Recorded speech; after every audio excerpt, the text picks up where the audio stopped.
Bapak Ibu Saudara-saudara yang berbahagia di dalam Dharma,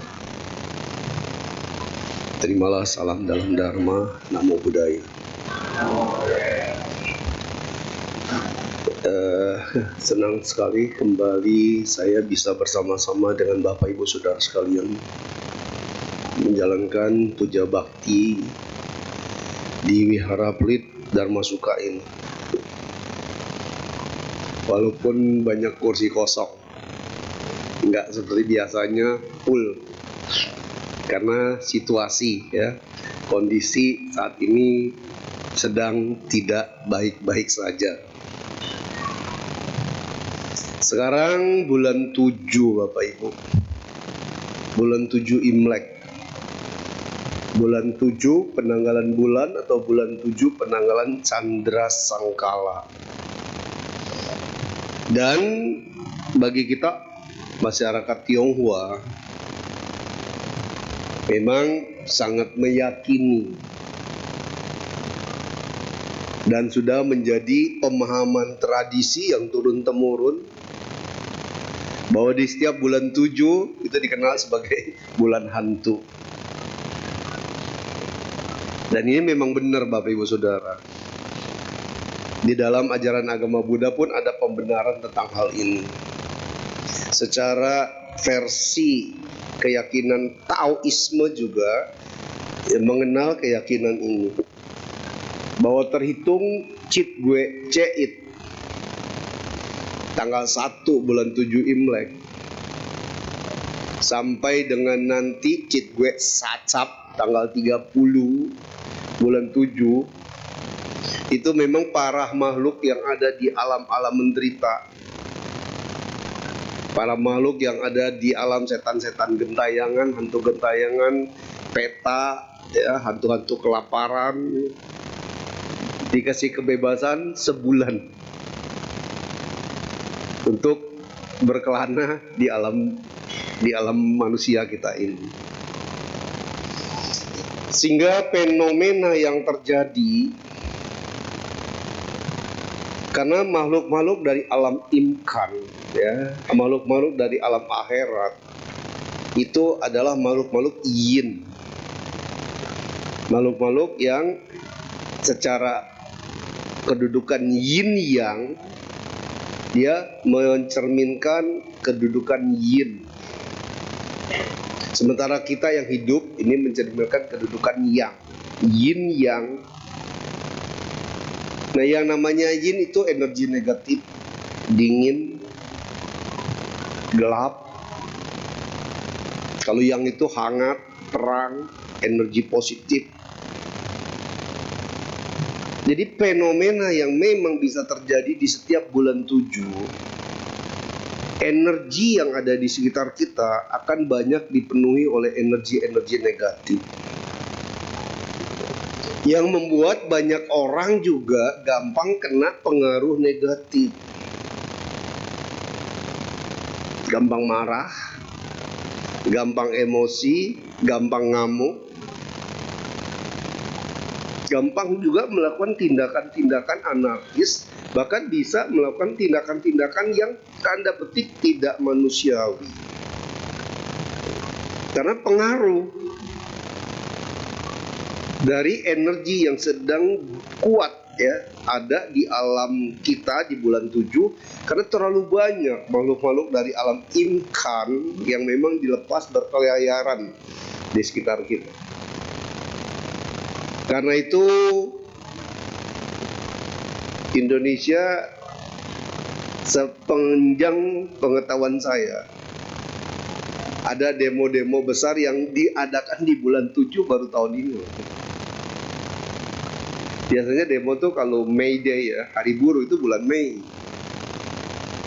Dan jarang menjelang proklamasi kemerdekaan atau di saat-saat momen-momen kemerdekaan ada pergerakan demo yang besar-besaran.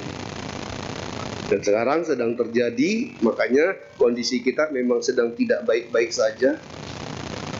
Yang berdemo juga punya hak, punya perjuangan, karena memang banyak masalah kehidupan yang lagi berat. Kita bisa memaklumi itu, tapi karena juga bisa gampang terprovokasi untuk melakukan tindakan-tindakan yang anarkis, kitanya harus mawas diri. Kita sebagai insan agamis yang sering baca parita, yang sering mendekatkan diri kepada Buddha, para posat, para bodhisattva, para simbeng dan sebagainya, yang selalu mendekatkan diri ke energi-energi yang positif, kembangkan terus energi positif dalam diri kita. Jangan sampai kita jadi orang yang juga ikut-ikutan kepancing dengan energi negatif yang sedang berkuasa di periode bulan sekarang ini. Mulai dari 9 hari yang lalu sampai nanti tanggal 21 September itu periode bulan Citwe.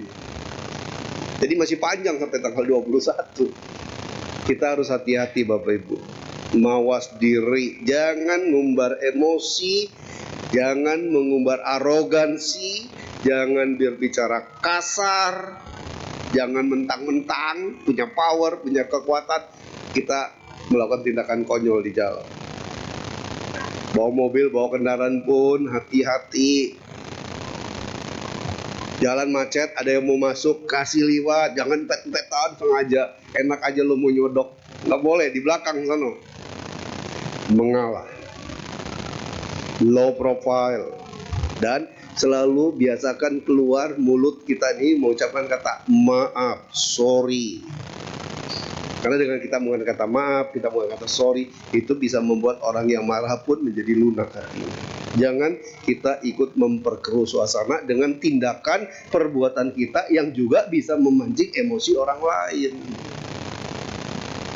Mawas diri, ya. Dan kita harus ingat, di saat bulan 7 di mana banyak energi negatif sedang menguasai kehidupan kita, memang kita juga gampang kepancing sama hal-hal yang negatif. Karena itu, membuka ceramah saya pagi ini, saya ingin mengajak kita sekalian untuk mengingat hal ini. Untuk lebih belajar, saya harus lebih hati-hati, lebih sadar, mawas diri, jangan saya juga kepancing dengan pengaruh-pengaruh negatif. Makin banyak baca parita, makin kita sering mendekatkan diri para Buddha, para bodhisattva, banyak sembahyang, itu semua adalah pemancaran energi-energi positif. Karena api hangat panas itu cirinya yang, air yang dingin itu cirinya yin. Banyak sembahyang, banyak ibadah, banyak melakukan kumpul-kumpul dengan energi-energi yang positif kayak gini, ini akan menguatkan energi positif kita untuk nggak gampang kalah, ya, sama energi negatif yang sedang muncul di alam. Bapak Ibu saudara-saudara, mengawali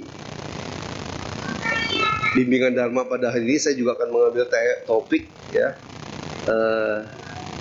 berkaitan dengan persembahyangan atau ritualisasi di bulan 7 ini, ya, yang berkaitan dengan kehidupan para leluhur atau sanak keluarga kita, para mendiang yang sudah meninggal. Saya harus baca dulu apa yang telah disutakan, apa yang telah disabdakan oleh Buddha, tertuang di dalam Tirokuda Sutta, yang dikatakan sebagai berikut. Bait pertama dari Tirokuda Sutta, Buddha mengatakan, kalau namanya sutta itu kata-kata yang pernah dikeluarkan oleh Buddha. Dalam bahasa Sanskrit disebutnya sutra. Di sini di dalam Tirokuda Sutta, Buddha pernah menyampaikan kata-kata sebagai berikut. Di luar dinding-dinding mereka berdiri dan menanti. Dan di persimpangan-persimpangan jalan mereka kembali ke rumah yang dulu pernah dihuninya. Mereka menanti di muka pintu rumah masing-masing. Siapa yang dimaksud mereka ini? Ya ini, para mendiang, para leluhur yang sudah mendahului kita. Tetapi jika diadakan pesta pora di dalam rumah itu, ya, diadakan pesta pora, senang-senang, menikmati makan-makan. Ternyata saat di keluarga itu sedang pesta pora, sedang senang-senang, makan enak, dikatakan di sini oleh dalam Tirokuda Sutta, Tetapi jika diadakan pesta pora dengan makanan dan minuman beraneka ragam, ternyata tiada siapapun yang ingat pada makhluk-makhluk itu yang mana keturunan perbuatan-perbuatan ya, keturunan yang pesta pora itu adalah bagian dari perbuatan karma mereka yang terdahulu. Kita sering kalau lagi pesta makan-makan gak ingat leluhur. Kecuali kalau bulan 7 ya. Khusus memang sembahyang buat para arwah. Ngerayain ulang tahun.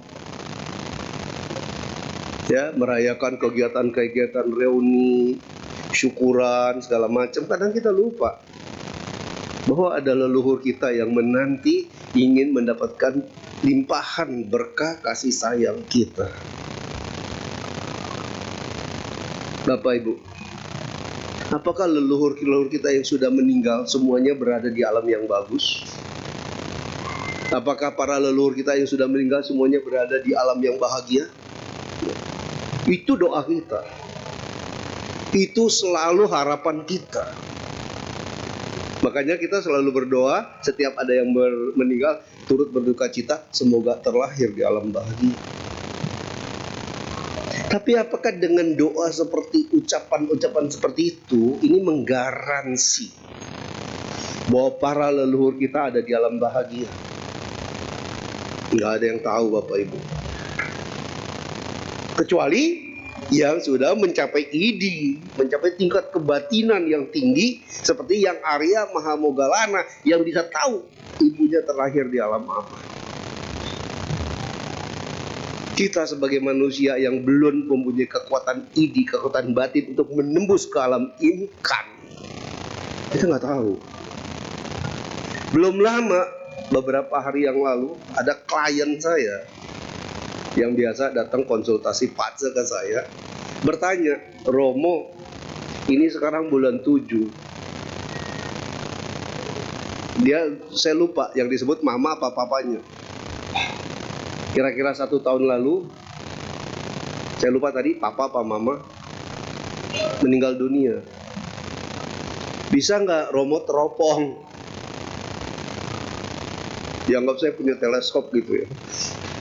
Bisa nggak Romo teropong? Ini almarhum mendiang ada di alam bagus apa ada di alam sengsara? Saya bilang saya nggak tahu dan susah orang mau tahu. Tapi cara yang paling baik, jangan kita arogan, jangan kita sombong. Jangan Anda beranggapan mereka lahir di alam bahagia. Itu doa kita. Tapi kalau kita mengasumsikan mereka lahir di alam bahagia, ternyata mereka ada di alam sengsara, berarti kita akan puas diri, wah leluhur saya udah bahagia. Akhirnya nanti kita tidak akan terpancing, tertantang untuk melakukan pelimpahan jasa kebajikan.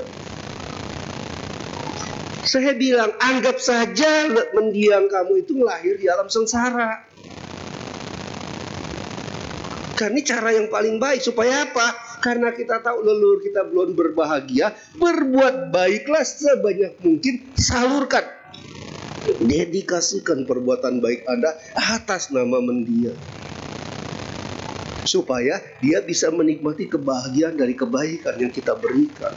Nah, pelimpahan jasa yang terus diberikan, khususnya di setiap bulan 7, setiap cidwe. Makanya kalau cidwe tuh banyak sekali paket-paket ya, yang bisa kita salurkan atas nama leluhur. Lakukan itu setiap tahun, supaya apa? Bahagia. Lama-lama ini akan mencabut karma buruk dia dari alam sengsara, untuk benar-benar bisa tumimba lahir lagi ke alam yang bagus. Saya mau cerita. Yang pertama dari versi Tao. Nanti saya cerita juga tentang alam di akhirat ini dari versi Buddhis. Kalau versi Konghucu nggak ada. Versi Konghucu memang tidak bicara kehidupan setelah kematian. Kalau ajaran Konghucu bicara tentang humanisme, bagaimana menjalin hubungan antar sesama manusia. Tapi tahu ada okultisme, ada juga hal-hal yang berhubungan dengan mitologi, hierarkis alam semesta. Buddhis juga mengajarkan tentang 31 alam kehidupan, di mana diantaranya juga ada alam di bawah alam kehidupan manusia. Saya mulai cerita dari yang versi Tao. Ada seorang, ini kalau saya ambil dari kutipan Dharma Prabha ya, ada seorang murid yang menjalankan kehidupan spiritual, yang sangat menekuni kegiatan-kegiatan spiritual, murid dari aliran Tao, namanya Boklean. Suatu hari, mamanya Boklean ini meninggal dunia. Secara keyakinan Tao, dia bikin upacara persembahyangan, dia bikin seremoni, pokoknya dia bikin juga pembacaan mantra-mantra suci, ya, dibikin ritual-ritual secara Tao yang tujuannya apa? Untuk menyeberangkan arwah ke alam yang bahagia. Pokoknya dilakukan dengan upacara seremoni yang sangat sakral, sujud. Bukan yang orang meninggal dibikin acara yang asal-asalan. Tapi setelah selesai acara, karena acara itu dipimpin sama gurunya si Boklean, setelah acara, ketika ada kesempatan, gurunya berdua sama Boklean, gurunya bilang, mamamu sepertinya waktu hidup di dunia banyak melakukan perbuatan-perbuatan yang gak bagus. Banyak dosa, ya, dalam petik dosa bukan kebencian ya, dosa karma buruk. Banyak dosa yang dia lakukan sepanjang hidupnya. Ini akan menghambat perjalanan dia untuk menghadap ke Raja Akhirat Giam Loong, Yen Lowak kalau dalam bahasa Mandarin. Perjalanan menuju ke Giam Loong untuk disidang, untuk ditentukan dia akan ditaruh di alam apa, akan mengalami banyak gangguan dalam perjalanan. Ini aku kasih kamu bendera lengki, bendera perintah. Kamu bawa bendera ini, kamu yang harus antar sendiri mamamu sampai ketemu Giam Loong. Pakai bendera ini. Makanya kalau versi Tao itu sering kalau ada acara dikebut ya pakai bendera, itu namanya lengki, bendera perintah. Kasih, karena memang ini kan murid spiritual ya. Setelah dikasih bendera, si Boklean ini pergi ke sebuah tepian hutan, ada goa di sana. Memang biasa dia bermeditasi, Karena kita ngomong orang yang udah mencapai tingkat kebatinan ya, secara Tao. Dalam meditasinya, si Boklean ini raganya, jiwanya keluar dari raganya. Badannya meditasi, tapi jiwanya keluar. Kalau Taois mengenal yang namanya roh. Kalau dalam versi Buddhis tidak ada roh, tidak ada inti yang kekal. Adanya adalah Pancaskanda yang juga masih memberikan benih-benih kehidupan. Ya, kalau di Buddhis ada nama dan rupa, tapi kalau versi Taois memang ada dikenal yang namanya roh. Jadi sen, sukma ya, sukma sejatinya keluar. Dia bawa perintah itu, benar saja dia lihat ada ibunya yang lagi jalan menuju lorong menuju ke Yen Lowak, dan dijemput sama dua malaikat. Itu dalam tradisi Tionghoa dikenal sebagai Gu Maong, malaikat kepala kuda, kepala kerbau dan malaikat kepala kuda. Itu terkenal banget ceritanya. Ini kalau orang meninggal yang jemput dia, ya. Untuk apa? Diseret, dibawa menghadap ke Giam Loong. Ketika si Boklean lihat namanya sedang diapit sama Gu Maong, Boklean dengan perintah itu dia perintahkan, tolong Anda berdua tinggalkan mama saya. Izinkan saya yang mengantar secara khusus mama saya menghadap Giam Loong. Karena kekuatan bendera itu, si malaikat kepala kuda sama kepala kerbau, hormat, kalau gitu saya tunggu kedatangan Anda di sisi Giam Loong. Dia jalan duluan, enggak. Nah, sepanjang perjalanan apa yang terjadi? Itu banyak sekali makhluk-makhluk bergentayangan, makhluk-makhluk ganas, makhluk-makhluk yang kelaparan, yang ingin merampas bendera itu. Terus ingin mengganggu mamanya ini. Untuk nggak boleh sampai ke Giam Loong, istilahnya apa? Dalam bahasa sekarang tuh banyak sekali kiri kanannya tuh preman-preman. Tukang palak. Yang kalau mau nyampe tujuan harus bayar upeti apa segala macam. Tapi dengan kekuatan bendera itu tidak ada satu makhluk pun yang bisa masuk ke jalan, semuanya cuma ada di pinggir jalan. Dan sangat banyak makhluk-makhluk seperti itu.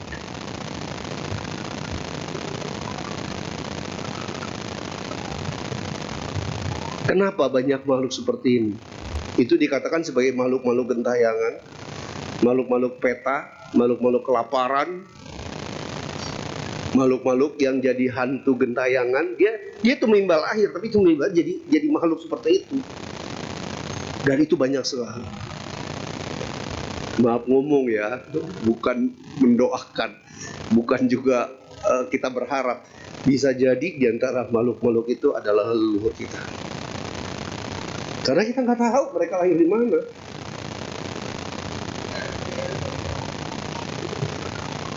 Belakangan setelah keluar lagi ke alam, si Bogdan ketemu gurunya bilang, itulah mereka-mereka yang meninggal. Pertama karena bunuh diri, kedua karena dibunuh, ketiga kecelakaan, keempat orang yang harusnya belum waktunya meninggal, tapi fisiknya sudah lemah, fisiknya sudah hancur. Karena apa? Minum, mabok, madat, ya, merusak kesehatannya sehingga sukmanya harusnya belum waktunya meninggal karena badannya sudah nggak kuat menyangga dia harus masuk ke alam akhirat. Itu semua yang jadi makhluk-makhluk gentayangan. Termasuk dikatakan lagi orang yang nggak rela meninggal dunia karena masih menyimpan benci, masih menyimpan sakit hati, masih membawa rasa kecewa, masih punya keinginan untuk balas dendam, belum rela untuk meninggalkan dunia ini. Maka ada orang ngomong yang matinya susah, ya. Ada yang harus menderita berkepanjangan di dunia. Itulah orang-orang yang akan terlahir di alam yang tidak bagus, makhluk-makhluk yang gentayangan. Pendek cerita, sampai di depan Giam Loong. Giam Loong sidang bahwa mamanya harus terlahir di alam seperti yang tadi kamu liwati. Dia akan menjadi makhluk-makhluk gentayangan, makhluk-makhluk kelaparan, karena karma buruknya, dosa-dosanya selama dia hidup terlalu banyak. Dia nggak bisa ditempatkan di alam yang bahagia. Mendengar itu si Bogdan sangat bersedih dan dia bersujud di depan Giam Loong. Dia kotol dan dia bersujud, mohon yang mulia, penguasa akhirat, izinkan hamba menggantikan siksaan derita mama hamba selama sebulan. Biar sebulan ini saya yang menerima beban derita yang dialami, yang harus ditanggung oleh mama saya. Tapi izinkan selama sebulan, biarlah mama saya menikmati dulu, ya, berada di alam dunia, berada di alam manusia, untuk belajar melihat, menyesali perbuatannya, untuk belajar melihat kenyataan hidup bahwa setelah mati kayak begini, di banyak sekali orang-orang yang menderita, untuk dia belajar menyesali perbuatannya dan mengerti bahwa hidup ini akan penuh dengan penderitaan kalau di dunia berbuat jahat.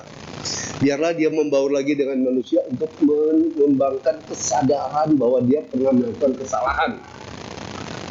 Karena niatnya baik, dan Raja Giam Loong juga pikir ada baiknya juga orang yang berbuat salah harus menyesali perbuatannya. Terjadilah kompromi, diizinkan mamanya sebulan ada tetap di alam manusia, tidak dikandangin di alam sengsara. Selama sebulan si Boklian ada di alam sengsara itu, tapi karena dia megang bendera, walaupun dia berada di antara makhluk-makhluk itu nggak ada yang berani mengganggu, nggak ada premanisme yang bisa mengganggu. Ceritanya itu bahkan mereka itu yang pada Gentayangan ada yang saling berantem, ada yang saling cakar-cakaran, kalau satu dapat makanan saling berebut.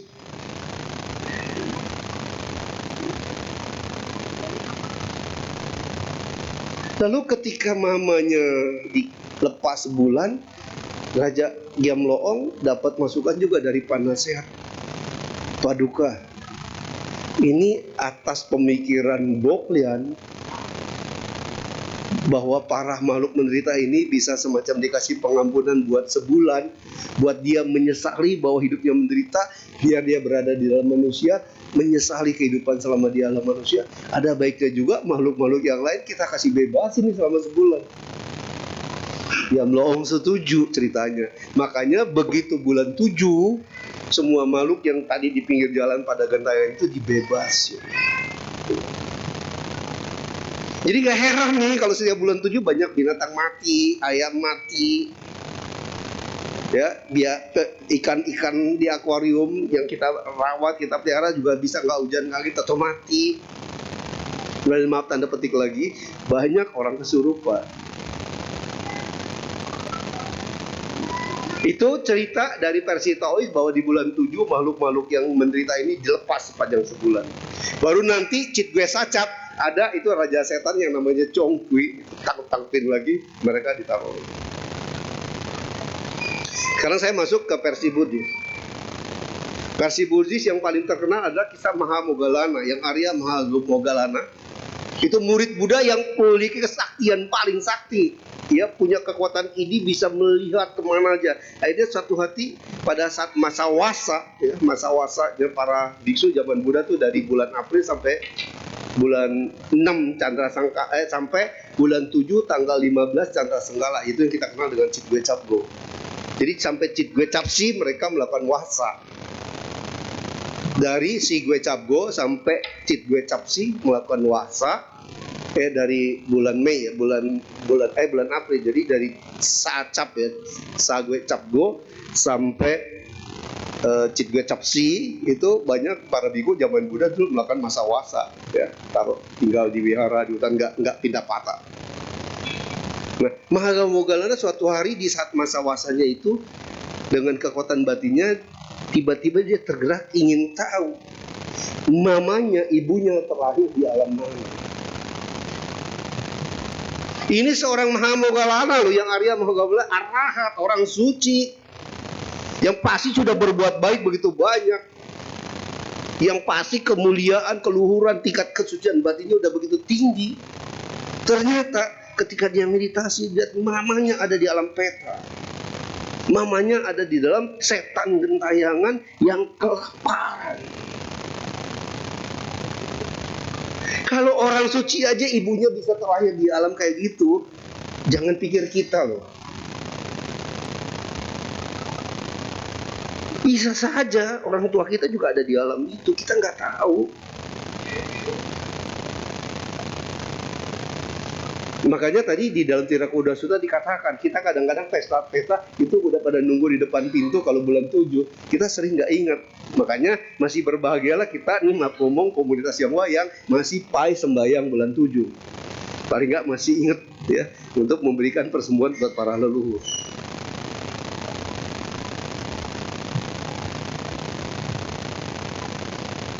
Mahamoggallana akhirnya apa? Dengan kekuatan batinnya dia datang ke alam akhirat. Dia temuin ibunya. Kurus, kering, ceking, lehernya kecil. Ya, mulutnya kecil tapi perutnya busung kayak orang kena busung lapar. Mamanya sujud di depan yang Arya Mahamoggallana. Mahamoggallana dengan sedih tahu itu ibunya. Dia bilang, aduh, kenapa ibu sampai terlahir di alam seperti ini? Ya karena dulu jauh sebelum kamu lahir, aku sudah banyak berbuat karma buruk, memfitnah orang, menghasut orang, menipu orang, ya pokoknya banyak sekali karma buruk yang aku lakukan. Aku terlahir di alam ini. Aku Aku kelaparan, susah makan, sengsara. Dengan kekuatan batinnya Mahamogalana menciptakan makanan. Ini ibu, makanlah. Dipersembahkan makanan yang diciptakan dengan kekuatan batin Mahamogalana buat ibunya. Ibunya pegang, tapi begitu masuk ke mulut, makanan itu jadi arang. Buang lagi, panas. Kasih air, begitu masuk mulut airnya jadi air mendidih. Nggak bisa makan. Namanya nggak bisa nerima persembahan yang diberikan oleh seorang Arya Mahamogalana, yang murid Buddha yang memiliki kesaktian paling tinggi. Nggak bisa tolong. Pas selesai masa wasa Cit Gue Cabgot, tanggal 15 penanggalan Chandra Sangkala, Mahamogalana, ini ceritakan zaman Buddha, menghadap kepada Buddha. Cerita, kenapa saya gagal menolong ibu saya? Buddha bilang, karena ibumu terlahir membawa karma-karma buruk yang sangat berat. Dia melakukan karma celaka yang memang susah mengangkat kehidupan dia dari alam sengsara ini untuk diangkat ke alam yang lebih baik. Terus Mogalana bilang, kalau gitu gimana? Bagaimana saya harus menolong ibu saya? Yang siswa yang baik, siswa yang berbudi, Mogalana, kau harus mengumpulkan sebanyak mungkin para biku Srawaka Sangka. Artinya para biku yang semuanya Srawaka, sudah jadi akhirat, dari 10 penjuru. Kumpulin dan kamu harus berdana jubah, memberikan makanan buat mereka, dan ajak mereka untuk bersama-sama menyalurkan kekuatan kebaikan, menyalurkan jasa-jasa kebaikan yang mereka tanam, salurkan kepada ibu. Berdoa bersama. Kalau Ica sekarang baca parita teman-teman. Dengan kekuatan Srawaka Sangha ya, dari 10 penjuru biku-biku yang semuanya sudah arahat kumpul bareng, dengan catatan Mogalana harus memberikan persembahan perbuatan baik dulu, memberikan makanan, memberikan jubah buat para biku yang diundang. Udah berbuat baik, baru mereka sama-sama berdoa. Itu Buddha bilang, ajarin ke Mahamogalana kayak gitu. Nah, peristiwa Mahamogalana yang Arya Mogalana mengumpulkan para biksu yang sudah mencapai arahat dari 10 penjuru. Zaman dulu karena semuanya punya kekuatan batin ya, ngundangnya tuh pakai telepati. Kok 10 penjuru bisa diundang? Yang para tingkat arahat mah tinggal telepati kumpul semua. Zaman sakti itu telepatinya lebih canggih dari WhatsApp. Bacakanlah parita-parita pemberkahan, penyaluran jasa, segala macam. Hari itu terjadi tanggal 15 bulan 7 Chandra Sangkala, penanggalan bulan yang kita kenal Cit Gue Cabgot. Setelah itu baru selesai, Mahamogalana meditasi lagi, dengan kekuatan batinnya dia sampai lagi. Dia lihat sekarang ibunya sudah cerah, wajahnya udah terang, badannya udah lebih gemuk, cahayanya udah lebih terang. Ibunya datang bersujud lagi, terima kasih anakku, kau telah memberikan getaran kebahagiaan yang sangat menyenangkan buat aku. Dan aku sekarang saat ini sedang berada dalam suasana yang lebih enak, jauh lebih bahagia daripada sebelum ini. Tapi apakah pindah alam? Belum, masih di situ. Pindah alamnya masih prosesnya panjang. Dan cerita ini tidak ceritakan bahwa ibunya terangkat ke alam bawah, belum. Cuma apa? Dia berada di alam yang sudah tersisi dari yang makhluk-makhluk berebutan. Tapi tetap di alam kayak tadi, si Boklen bawa bendera, dia aman, gak diganggu. Jadi perbuatan baik yang kita salurkan dengan sujud dan tulus kita persembahkan atas nama leluhur, mereka menerimanya dalam bentuk apa? Getaran kebahagiaan. Makanya ini bulan Cioko ya. Maka kalau acara Cioko, kelenteng-kelenteng sering ramai tuh, orang mau nyumbang. Saya juga himbau Bapak Ibu, biasakan kalau bulan Cioko memberikan persembahan khusus buat para leluhur. Tanggal 7 September besok saya akan mimpin upacara Cioko di Barengkok. Biok kecil di Kampung Barengkok, di Tenjo, yang masyarakatnya di sana rata-rata orang minus, ekonominya lemah. Umat Budanya juga orang-orang yang ekonominya sangat prihatin. Saya menggerakkan aksi paket sembako, kumpul berapa banyak pun untuk dibagikan di masyarakat di sana. Jadi tadi yang namanya penyaluran jasa tuh harus ada perbuatan baiknya dulu kita kerjakan.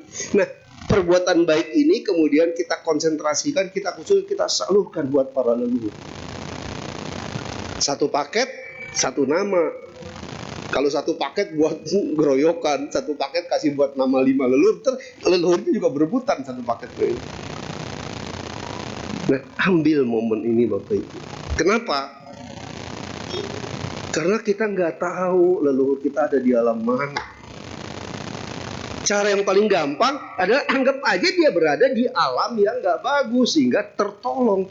Terus kalau alamnya udah bagus, apakah dia nerima? Walaupun dia ada di alam bagus, kebaikan yang kita serahkan, kebaikan yang kita salurkan jasa, mereka juga terima loh, getaran kebahagiaan. Contohnya gini, kalau kita kumpul pesta-pesta satu keluarga, pada seneng nggak? Kita yang keluar duit nih, undang keluarga besar makan-makan, yang diundang makan-makan pada seneng nggak? Seneng kan? Sama, ternyata para leluhur pun kalau kita berbuat baik, kita salurkan ke orang lain, dan kita niatkan itu seakan-akan kita salurkan jasa kita buat mereka, mereka merasakan kebahagiaannya.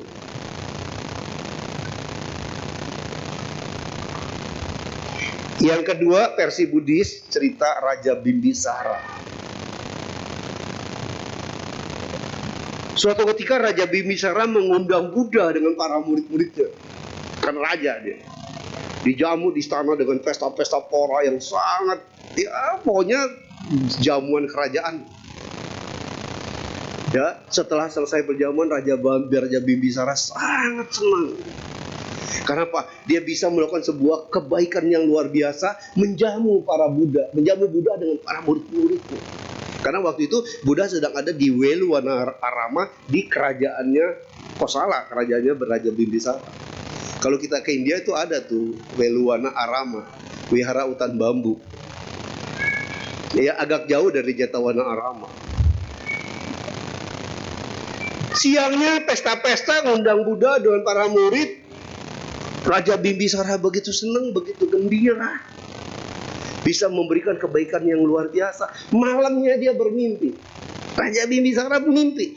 Ini teksnya ada, saya baca dari Dharma Prabha. Apa yang dia mimpi? Malamnya dia mimpi kedatangan banyak sekali makhluk-makhluk bentayangan yang mengganggu, yang membuat dia ketakutan dalam mimpi. Seakan-akan semua tuh ingin meronta, semua berteriak, semua bilang, orang lain kamu jamu, orang lain kamu berikan persembahan, kenapa aku ini keluargamu, saudaramu nggak kamu berikan persembahan? Habis itu besoknya dia ketemu lagi, dia temuin Buddha di Weluwana Arama. Raja Bimbisara, kenapa saya bisa mimpi begitu? Buddha bilang, itu adalah sanak saudara kamu, kerabat-kerabat kamu yang semuanya dulu banyak melakukan perbuatan-perbuatan jahat, terlahir di alam gentayangan. Mereka melihat kalian memberikan persembahan, tapi mereka tidak diberikan. Mereka bermimpi mengingatkan bahwa mereka juga butuh perhatian. Raja loh, yang melakukan kebaikan, memberikan makanan para Buddha dan para murid Buddha, ternyata leluhurnya pun di alam samsara. Sehingga Buddha bilang, supaya mereka ikut bahagia, kalau Paduka Raja berbuat kebaikan, supaya mereka ikut menikmati bahagia. Sama contohnya, kita traktir makan orang rame-rame, yang ditraktirkan itu bahagia kan? Karena apa? Kita ini buat kamu loh gitu. Ini kamu nikmatin, ini saya sajikan buat kalian. Ada niat menyajikan begitu, mereka terima. Dalam bentuk apa? Getaran kebahagiaan. Buddha bilang, kalau begitu lakukanlah persembahan bakti sosial secara massal, bantu rakyat yang susah, bantu orang-orang yang menderita, berikan sumbangan, berikan bantuan buat kemanusiaan segala macam, dan semuanya ya didoakan, disalurkan kekuatan-kekuatan parita, penyaluran jasa, baca keng dan sebagainya. Kalau sekarang ada keng, ada parita. salurkan atas nama para leluhur Anda, para leluhur Paduka. Apabila orang yang Bapak berikan, yang Paduka berikan persembahan ini senang, happy, itu getaran happy-nya mereka akan dirasakan oleh happy, bahagianya para leluhur Paduka. Maka dilakukanlah upacara Raja Bimbiswara. Wah, kayak sekarang istana ngasih baksos gitu kan. Tapi ada upacara dulu, semuanya itu disalurkan atas nama para leluhur. Dan Buddha bilang, orang yang diberikan bahagia, senang, itu leluhur ikut senang seperti orang ini merasakan kebahagiaan waktu kita berikan bantuan ke dia. Itu yang namanya makna penyaluran jasa. Jadi kalau kita memberikan perbuatan baik ke orang yang nggak happy, kita bantu nggak happy, itu getaran bahagianya nggak nyampe. Makanya harus benar-benar disalurkan ke sarana yang tepat. Contohnya kalau kita mau bakso sembako, kemana bagi sembakonya? Ke masyarakat yang memang mungkin prihatin, mungkin lu di rumahnya nggak punya beras, nggak punya barang-barang makanan, kita salurkan ke situ. Mereka akan mendapatkan satu berkah luar biasa, senang, happy. Itu leluhur yang kita salurkan merasakan happy yang sama seperti itu. Makanya kalau orang ngadain Joko ya ada bakti buat apa? Persembahan makhluk terlantar. Itu yang nanti jadi sembahyang rebutan. Kenapa? Itu juga perbuatan baik. Banyak makhluk terlantar yang mungkin nggak ada ngurus, nggak ada yang memberikan persembahan. Kita yang memberikan persembahan. Terus di atas namakan siapa? Kita berikan persembahan kepada makhluk terlantar di alam akhirat. Tapi kita niatkan kebaikan ini untuk para leluhur kita. Nah, makhluk di akhirat yang kita berikan persembahan sebagai makhluk terlantar happy, senang, ikut leluhur kita, ikut senang, menerima juga. Biasanya Joko disertai juga dengan sumbangan sembako. Sembakonya disalurkan atas nama para leluhur. Yang nerimanya senang, leluhur kita ikut tuh merasakan kesenangannya seperti itu. Kalau tiap tahun dilakukan seperti ini, mereka happy ya. Terus energi kebaikan kita saluran, karma baik kita, lama-lama kan karma baiknya juga ikut terangkat. Selesai karma buruknya, mereka baru bisa terlahir di alam bagus. Nggak bisa juga dengan sekali persembahan terus dia cuci ke alam bagus, nggak bisa. Mahamogalan aja cuma bisa membuat ibunya, mamanya berada dalam posisi yang lebih sehat, lebih fresh, tapi masih tetap di alam itu. Ada periode tahapan baru kemudian terlahir ke surga Tushipo. Itu dua versi Buddhis. Satu versi dari Taois. Nah sekarang ada kisah nyata, saya mau cerita. Ada seorang janda yang baru meninggal oleh suaminya. Karena dia merasa ingin berbuat baik, karena dia mengerti, ini orang yang mengerti Dharma, dia ingin berbuat baik supaya suaminya bahagia.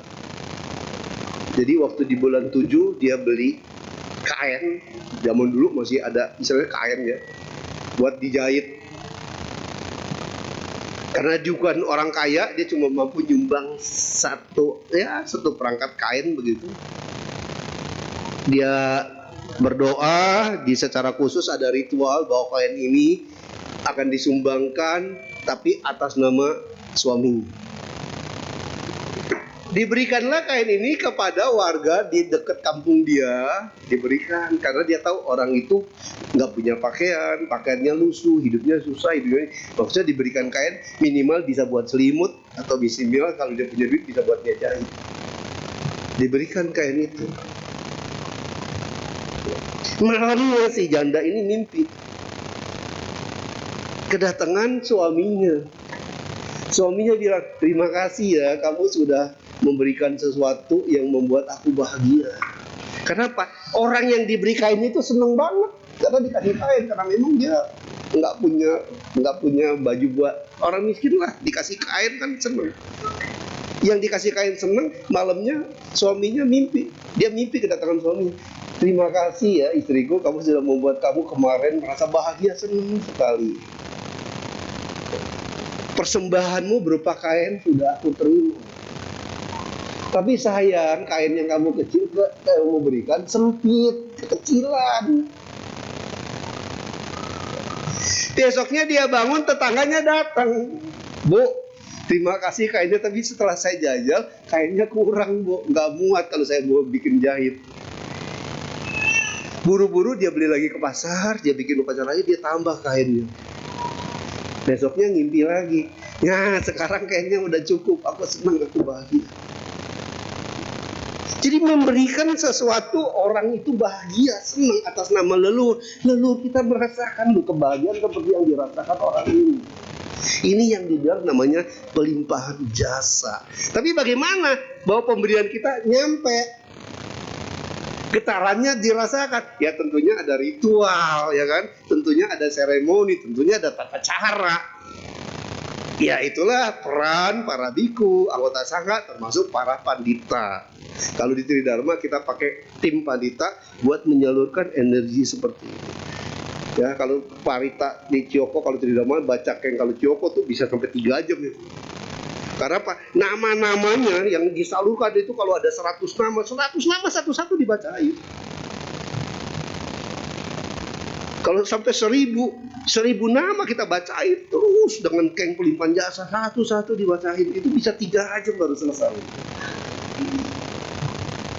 Itu kalau yang benar-benar menjalankan ritualnya secara serius. Tapi ngomong juga, banyak juga yang cuma memanfaatkan duitnya ya.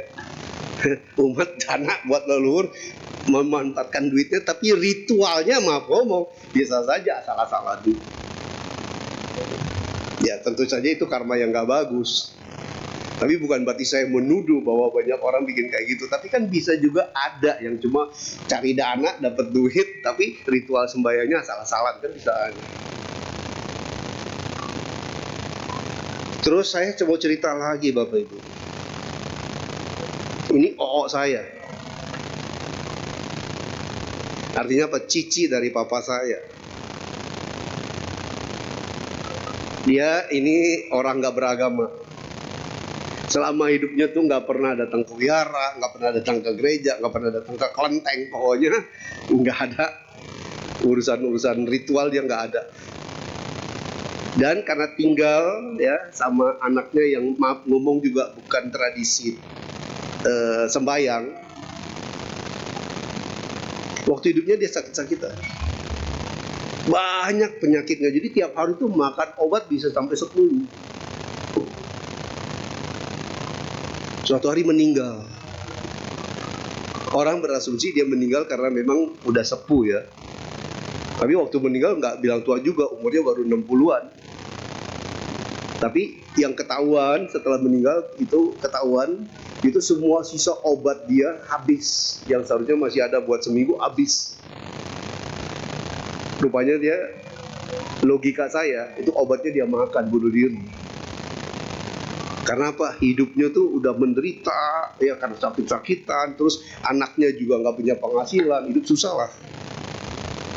Meninggal tidak dengan upacara yang ada persembahan rumah-rumahan, dibakarin uang kertas, nggak ada. Karena keluarganya bukan keluarga sembayangan. Setelah meninggal belum 1 tahun meninggal, ini kisah nyata, ini saya sendiri yang alami. Saya punya adik yang waktu hidup tinggal sama OO saya. Itu punya keyakinan yang sangat fanatik, nggak percaya dengan makhluk halus. Dia nggak percaya dengan yang namanya kesurupan.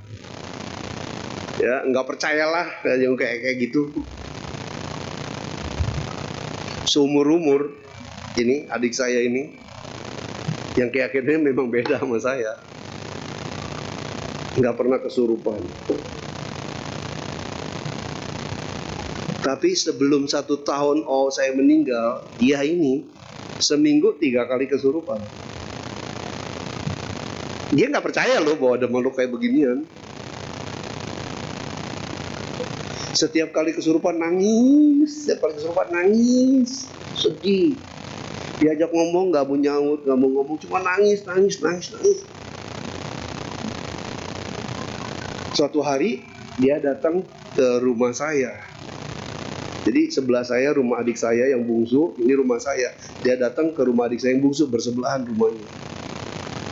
Pas suatu hari, suatu siang itu, pas saya, waktu itu saya jadi salesman ya. Pas kerjaan di luar lagi senggang, saya pulang ke rumah mau istirahat sebentar. Kesurupan tuh di depan saya. Selama ini ternyata dia udah sering kesurupan di rumah adik saya itu, tapi karena nangis terus nggak ada yang berkomunikasi. Begitu dia kesurupan ada saya ajak komunikasi, cuma nangis.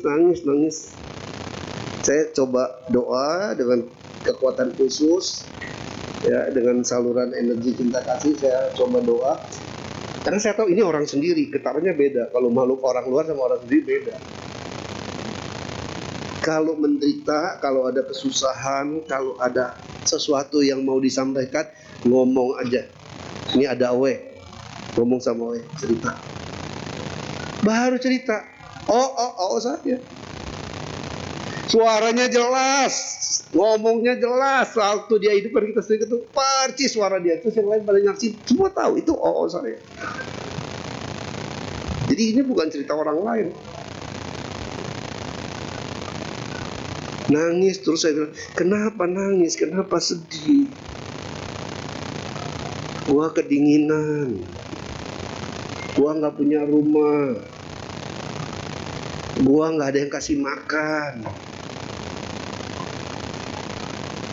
Terus memang di sana banyak yang punya rumah, banyak yang rumahnya keren-keren, banyak rumahnya gedung-gedung bagus-bagus. Gua kalau ngedeketin ke sana diusir tuh, banyak centengnya. Ya, gua keleleran di mana-mana. Terus kalau ngumpul sama itu orang-orang jahat, banyak yang jahat. Gua dirampok, dirampas, diganggu, disakitin. Makanya gua sedih. Terus saya bilang, ketemu emak nggak di sana? Emak ini mamanya dia kan? Itu emak saya. Karena waktu emak saya meninggal itu saya ingat saya bikinin rumah-rumahan sampai gede 2 meter kali 3 meter saya bikin gede. Kita bingung. Ketemu emak nggak di sana? Ketemu, gua lihat rumahnya mewah, keren, bagus. Udah, tinggal saja emak minta tinggal di sana supaya nggak kehujanan, nggak kedinginan, nggak kepanasan. Gua nggak pernah dikasih masuk, centengnya kebanyakan. Tukang kebunnya galak-galak, karena kan kalau bapak rumah kan ada dikirim orang-orangannya tuh. Nggak dikasih masuk, jadi gua nggak pernah ketemu sama dia, manggil emaknya tuh manggil Nek, manggil Mbi ya, nggak pernah ketemu gua sama Mbi. Pernah sekali dia datang di pintu cuma ngelihat, tapi gua diusir sama centeng-centeng. Wah, dalam hati saya, itu kejadiannya setelah 1 tahun dia meninggal. Nah, kalau di dalam tradisi Tridharma Tionghoa, ngirim-ngirim gitu kan hanya dilakukannya pada saat upacara persembahyangan 1 tahun. Kalau waktu meninggal itu rumah-rumah sederhana itu namanya muiteng, itu baru gubuk. Nah, kalau 1 tahun itu yang ngirim rumah-rumahan besar itu yang biasanya upacaranya 1 tahun. Nah, ini kan kalau saya meninggal udah lebih 1 tahun. Jadi nggak bisa ada kirim-kiriman kayak begini lagi. Akhirnya saya pikir, waduh, emang di sana banyak yang punya rumah, ada rumah yang dijual nggak? Ada yang dijual, karena saudaranya udah ngirimin duit. Kalau soal ngirim duit kita harus cerita Tong Taichung Li Sibin ya, Kaisar Li Sibin yang jalan-jalan ke neraka.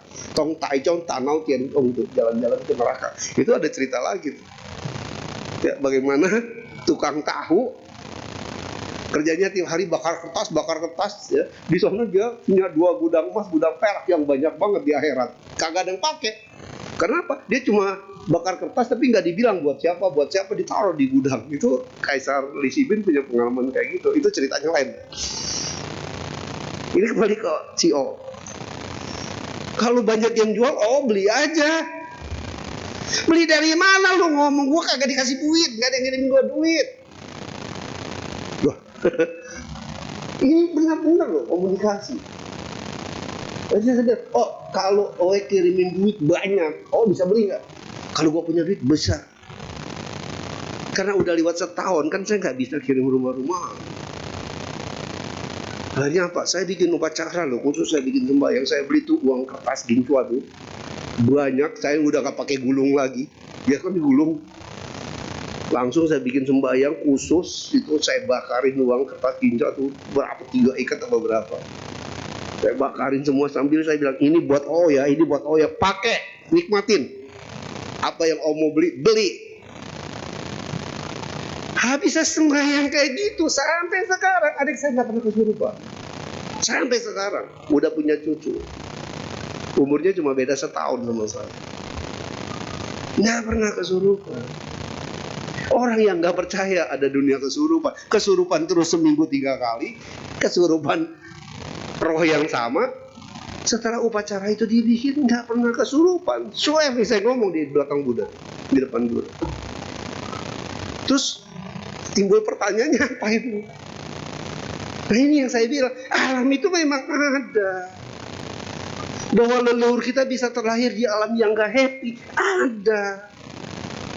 Raja Bimbisara di zaman Buddha kejadian, Mahaboggalana di zaman Buddha juga kejadian, ada ibunya di alam sana. Itu cerita si Boklian juga memperlihatkan hal seperti itu. Cerita tadi janda yang ngirim baju kekecilan, itu suaminya terima baju apa kainnya kesempitan katanya. Lu kalau cerita itu banyak. Apalagi saya klien ya, banyak klien itu sering banyak tuh orang bikin cerita-cerita soal kayak begini. Maka kalau orang ada tanya saya, leluhur saya meninggal di alam bagus apa alam bahagia apa di alam sengsara, anggap aja lahir di alam sengsara. Supaya apa? Kita nih tiap tahun kirim penyaluran jasa bulan 7. Dan kalau penyaluran jasa secara Buddhis tidak mesti di bulan 7. Setiap saat berbuat baik salurkan atas nama mereka. Berbuat baik salurkan atas nama. Di samping tentunya juga, terus kalau berbuat baik kita salurkan atas nama mereka, kita karma baiknya dapat nggak? Kan udah disalurin. Terus kitanya dapat karma baiknya? Dapat tetap. Karena apa? Kita yang keluar duit, kita yang berdana, kita yang menyalurkan. Nah, fisiknya itu kalau yang bukan dalam bentuk rumah-rumahan, uang kertas, nyumbang makanan, nyumbangnya ke orang beneran. Nyumbang baju, nyumbangnya ke orang beneran. Dia merasa bahagia di sana, menerima itu. Jadi Raja Bimbisara zaman Buddha kejadian kayak gitu ada. Arya Moggallana juga zaman Buddha masih hidup kejadian kayak gitu ada. Sampai Buddha karena ada kejadian Mahamoggallana, makanya Buddha mengeluarkan Tirakuda Sutta. Nah, baik Tirakuda Sutta yang lain dikatakan begini: semoga buah jasa kita membanjiri sanak keluarga kita yang telah meninggal, dan semoga mereka itu senantiasa berbahagia. Karena arwah-arwah sanak keluarga yang telah meninggal, mereka bisa berkumpul dan berhimpun menerima kebaikan kita. Itu sutra apa yang ditukan Buddha. Jadi jangan kita maaf ngomong ya, kalau ini kan alam yang sebenarnya kita nggak tahu. Janganlah kita berpikirnya arogan, oh saya berbuat baik banyak, saya banyak pasti leluhur saya ada di alam bahagia. Semoga itu harapan kita, semuanya mau begitu. Tapi kalau kita bilang, oh leluhur saya udah di alam bahagia, berarti saya udah gak usah bikin sembahyang, gak usah bikin persembahan, dia udah bahagia. Nah kalau ternyata dia belum di alam bahagia, kita gak sembahyangin kan sama tuh. Itu yang kalau Citwe Cabgo, inilah makhluk-makhluk yang pada berebutan. Makanya kalau di kelenteng bikin sembahyang rebutan, maaf ngomong ya, itu yang berebut orang udah kayak kesetan. Karena apa? Memang ada energi dari sini yang ikut menggerakkan mereka itu. Makanya kalau sembahyang leluhur di bulan 7, jangan sembahyang di Citwe Cabgo. Sama saja kita undang leluhur untuk rebutan dengan preman-preman gentayangan ini. Kalau sembahyang leluhur, sembahyangnya itu harus Citwe Citsek. Tanggal 7 bulan 7 Imlek. Saat alam neraka, alam imkan itu dibuka besar-besarnya pada saat Citwe Cabgo. Citwe Caplak Capcit mulai dimasukin hatu-hatu, nanti tanggal 30 udah bersih. Tapi sebelum Citwe Cabgo baru pretelan, dilepas sedikit-sedikit. Pas Citwe Cabgo tuh jangan dilepas banyak. Nah kalau kita sembahyang leluhur pas Citwe Cabgo, alamnya sudah seperti itu. Leluhur kita undang pun misalnya, kan tadi ada di pintu-pintu, di pertigaan jalan, di jendela mereka hadir, harus berebutan sama makhluk-makhluk yang lagi dilepas. Ini kita bicara seakan-akan ini kok jadi kayak mistik agama Buddha. Bukan soal mistik, memang Buddha juga mengajarkan ada kok alam seperti itu. Ini Bapak Ibu ya, karena ini pas bulan 7 nih. Kalau saya kemarin udah sembahyang Cit Gue Cisek. Ya, kalau yang belum sembahyang mau kasih persembahan, tolong jangan nungguin Cit Gue Cap Go. Sekarang baru Cit Gue Cekau. Besok Cit Gue Cicap hari ke-10. Sering kita banyak yang salah, sembahyangnya bikinnya Cit Gue Cap Go. Tapi kalau yang benar, kalau yang pakemnya sembahyang leluhur tuh setiap Cit Gue Citsek tanggal 7 bulan 7 Imlek setiap tahun. Dan jangan disorong-sorong, maju mundur nungguin hari Minggu. Kadang-kadang kita kalau sembahyang disorong-sorong. Sembahyang leluhur tuh semua ada pakemnya loh. Kita lihat kalau sembahyang tangce tiap tanggal berapa? Sembahyang onde pasti 22 atau 21 Desember, nggak akan bisa digeser. Sembahyang Tiong Ciupia kapan? Kayak gue cabo, nggak pernah digeser-geser. Sembahyang Bacang, Go Gue Cego, nggak ada tuh yang geser-geser. Yang digeser-geser selalu sembahyang Cengbeng, sama sembahyang Cit Gue, sama sembahyang Sincia. Padahal kalau ikut aturan tata ibadah ritual, sembahyang leluhur tuh udah ada pakemnya. Sama kayak kita merayakan Sejid. Sejid Maim kapan kita rayakan? Selalu lah gue cap kau besarnya. Semua dewa ada hari Sejidnya dan dirayakannya selalu pas hari Sejid, mau jatuh Minggu, mau jatuh Jumat, mau jatuh Kamis. Begitu juga sebenarnya dengan persembahyaan para leluhur, ada hari-hari pakemnya. Tapi seringkali kita nih cengbeng di sorong-sorong. Sembahyang Cit Gue disorong-sorong, digeser-geser. Sembahyang Sinja juga digeser-geser. Saya harus bilang ya, sembahyang Sinja itu disebutnya sembahyang tutup tahun. Itu cuma boleh diadakan kalau sembahyang leluhur. Besok Sinja, hari ini sembahyang, mau jatuh hari apapun.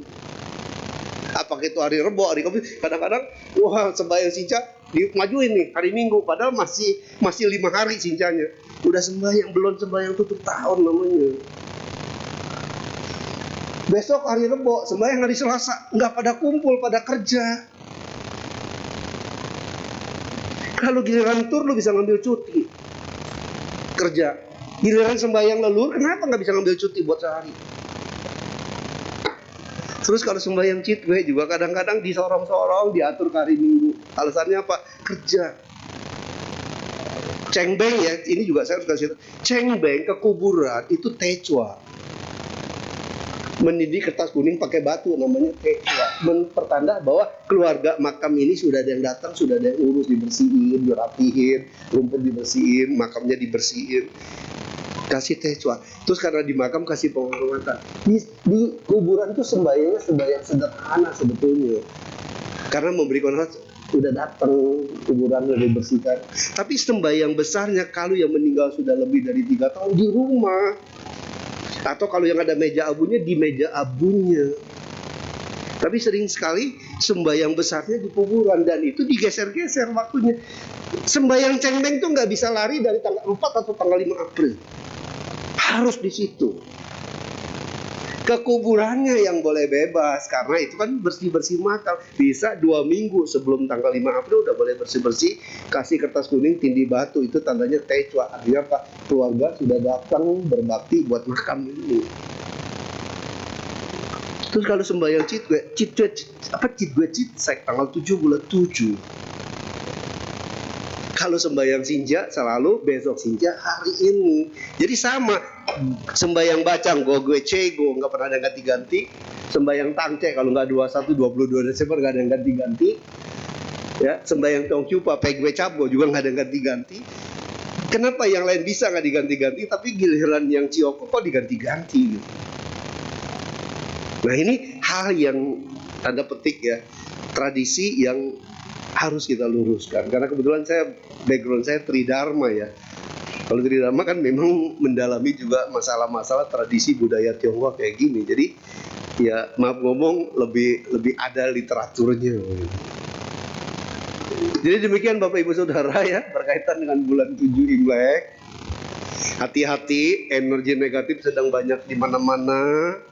Kita juga gampang maunya emosi, gampangnya mau marah, maunya gampang tersinggung sama orang. Karena apa? Gangguan energi negatif sedang kuat. Harus lebih mawas diri, banyak meditasi, banyak berparita, banyak sembahyang supaya energi positif memprotek kita dari pengaruh energi negatif yang ada di sekitar kita. Dan semoga dengan lebih mengerti tentang makna bulan 7 ini, kita menjadi anak-anak yang berbakti. Berbakti kepada siapa? Berbakti kepada leluhur. Nggak ada leluhur, nggak ada kita. Jangan berpikir leluhur kita dulu orang jahat. Apakah dia orang jahat, apakah dia orang baik? Tanpa dia nggak ada kita hari ini. Makanya orang Tionghoa nggak bisa tuh bakti sama leluhur dikalahkan sama faktor yang lain, nggak bisa. Tapi maaf ngomong, banyak orang bocengli. Ya, tahu bocengli? Nggak tahu aturan. Orang lain dia sumbang, dia bantu, dia biayain. Leluhur nggak pernah disembayangin. Terus orang tua masih hidup. Wah, sosialnya gede, senang berdana, bantu sono, bantu sini. Wah, namanya keren. Wah, terkenal orang baik. Tapi mamanya kalau mau jajan harus minta duit. Kadang-kadang diomelin dulu baru dikasih. Saya bilang itu bocengli. Mama papa lu nggak dewain, orang lain lu dewain gitu. Kalau dalam kita orang Tionghoa ya, tien, huruf tien tuh tien. Kalau kita pisah huruf tien, dua garisnya kita pisah, taknya kita pisah ke bawah. Ya, kan dua garis sama ren gitu, digabung jadi tien. Kalau huruf tien itu tien Tuhan, terdiri dua garis sama satu huruf ren manusia. Kalau ditampul jadi tien. Jadi kalau kita mau kenal tien, harus kenal yang dua orang. Ya apa itu? Papa mama. Mau ada papa tiri, mau ada ibu tiri, tapi tetap mama kandung, papa kandung cuma ada dua di dunia, nggak ada yang lebih. Betul nggak?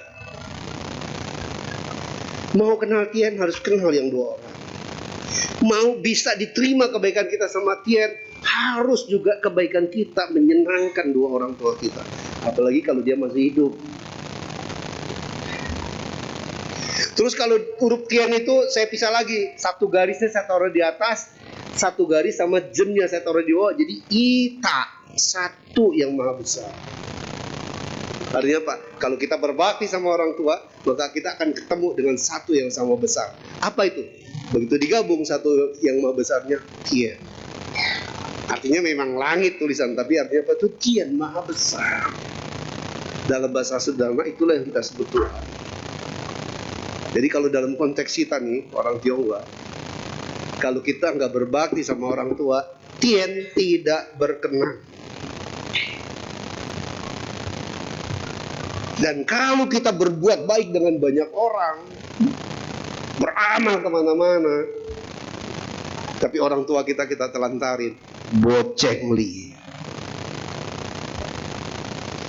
Bikin kepada dewa, bikin sembahyang kepada dewa, bikin persembahan mewah-mewah, tapi sembahyang leluhur nggak pernah dilakukan, bocengli. Terus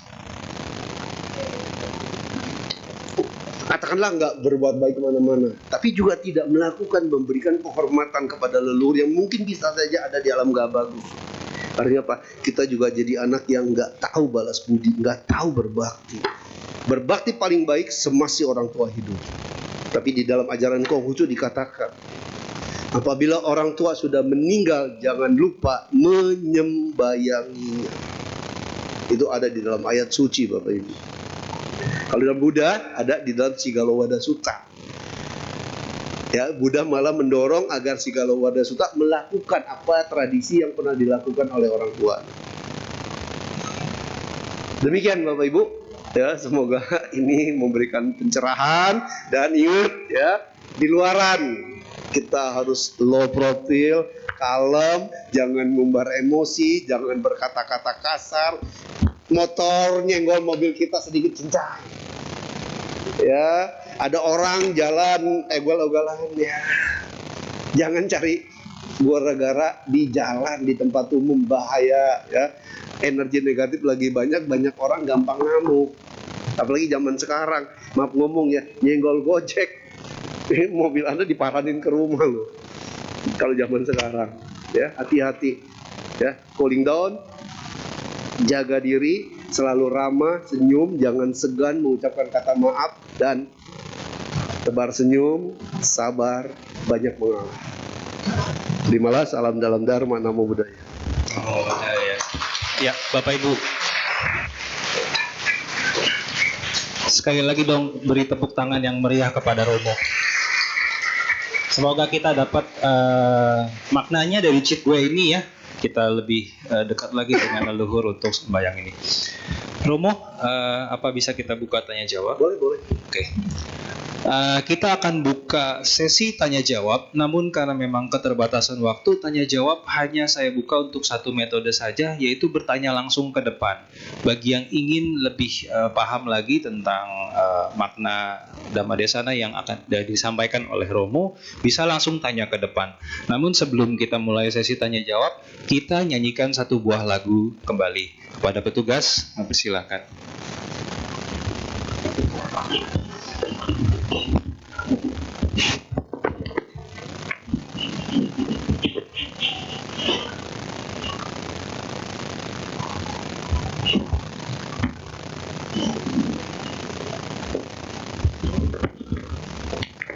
Marilah kita bersama-sama menyanyikan sebuah lagu yang berjudul Berbahagialah pada halaman 63.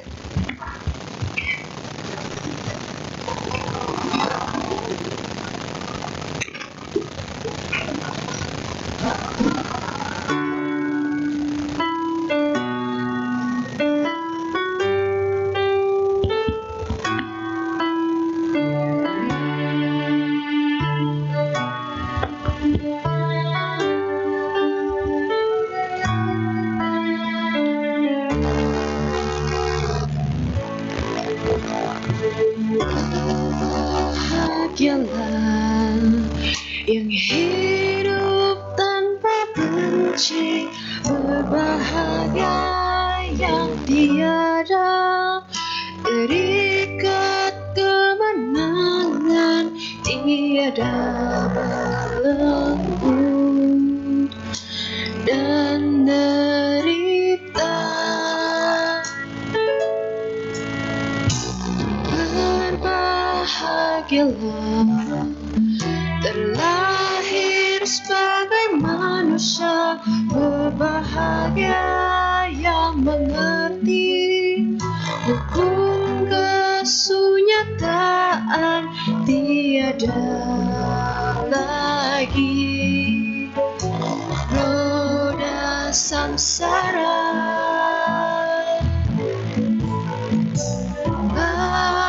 Bagaikan perahu menyeberang lautan hidup samsara. Siapa yang mencapai pantainya, bahagialah dan sejahtera.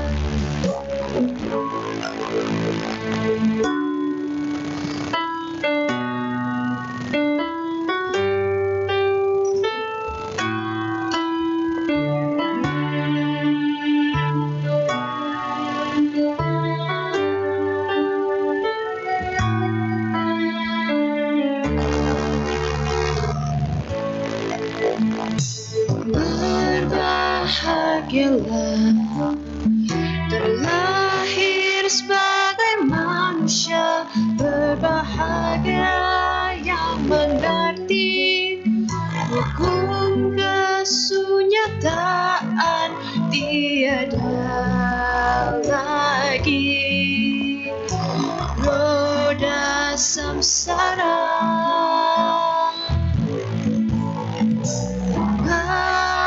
Bagaikan perahu menyeberang lautan hidup samsara.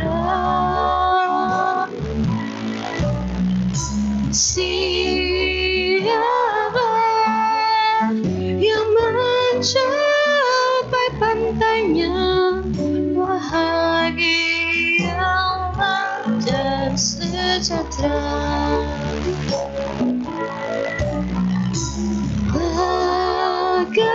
Bagaikan perahu menyeberang lautan hidup samsara. Siapa yang mencapai pantainya, bahagialah dan sejahtera. Bahagialah dan sejahtera.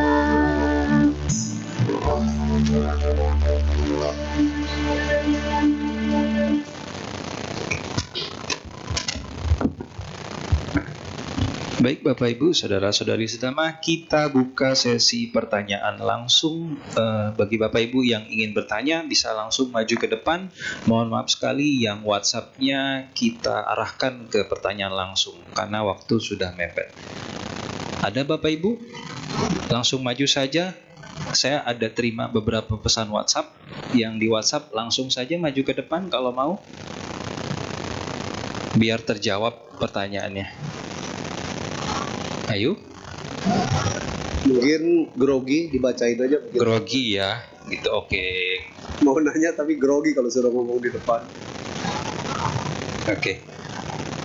Yang pertama, nama budaya Romo. Iya. Mau tanya, kalau kita persembahkan sembahyang Cit Gue Poa, itu kan kita untuk leluhur. Tapi kalau niatin untuk keluarga yang meninggal tapi berbeda agama, apakah bisa sampai doanya untuk arwah beda agama? Iya. Silakan Romo, bisa dijawab. Ketika cerita Raja Bimbisara hidup di zaman Buddha, tapi para sanak keluarganya yang bergentayangan, kan berarti belum ada Buddha zaman itu. Berarti agamanya apa? Nggak jelas kalau agama sebelum agama Buddha apa. Artinya mereka bergentayangan, tapi dalam konsep ajaran Buddha, dengan kita memberikan persembahan kepada orang-orang bahagia, itu ikut menerima bahagianya walaupun belum agama Buddha ya. Kan kalau leluhur Bimbisara belum ada Buddha pada zaman itu. Artinya apa? Terlepas itu agamanya apa, kebaikan kita yang kita salurkan berlaku secara universal, bisa buat semua makhluk yang menderita. Nggak ada sekat. Jadi jangan berpikir, oh karena dia agamanya bukan Buddha nih, kalau saya kirimin ntar nggak keterima. Tetap kok mereka bahagia. Contoh tadi kan, saya kan itu juga kan, maaf ngomong, kan bukan tanda petik umat Buddha. Jadi kan ternyata dia terima, kagak kesurupan lagi. Rupanya dia bisa belanja di sana, dikirimin duit banyak gitu kan. Jadi pertanyaan tadi singkat aja saya jawab berlaku. Nah cuma ini mungkin mohon izin ya, kalau di tempat lain ada ngadain Ciyoko, silakan manfaatkan kesempatan itu. Tapi dalam waktu dekat ini siapa tahu ini bermanfaat ya, tapi bukan berarti juga didorong ke tempat saya. Silakan bebas. Tanggal 7 September nanti ini Ciyoko akan saya adakan, saya mimpin di Wihara Barengkok, di Wihara Karuna Maitri, Kampung Barengkok, itu di pedalaman di Tenjo itu. Ya, kita masuk ke pedalaman juga jalannya rusak, hancur-hancuran. Itu ada paket sembako, ada paket memberikan koper buat para leluhur, koper pakaian. Ya, terus ada paket berdana buat tongkang, karena nanti akan dibikin tongkang bawa koper buat, kasarnya itu tongkang ekspedisi buat bawa kiriman kita ke alam imkan. Nah, kalau yang mau memanfaatkan momen ini tanggal 7 September ya, karena kan jarang-jarang kita bisa dapat info soal ini ya, silakan hubungin saya. Kalau yang belum punya nomor saya, izin ya, saya kasih nomor WhatsApp saya, boleh ya? Silakan Romo. Silakan dicatat ya kalau yang mau. Nomor WhatsApp saya 0855. Saya ulang ya, 0855 986 1111, satunya 4 kali. Itu aja ya, karena tanggal 7 September pas Cit Gue Caplak. Kan kalau Cidgue Cabo tuh yang berebutannya. Jadi memang saya nggak ambil Cidgue Cabonya karena lebih khusus buat leluhur keluarga kita sendiri, diambilnya di Cidgue Caplak. Demikian dari saya, terima kasih atas Ya. kesempatan yang diberikan. Sekali lagi, nama budaya. Nama budaya.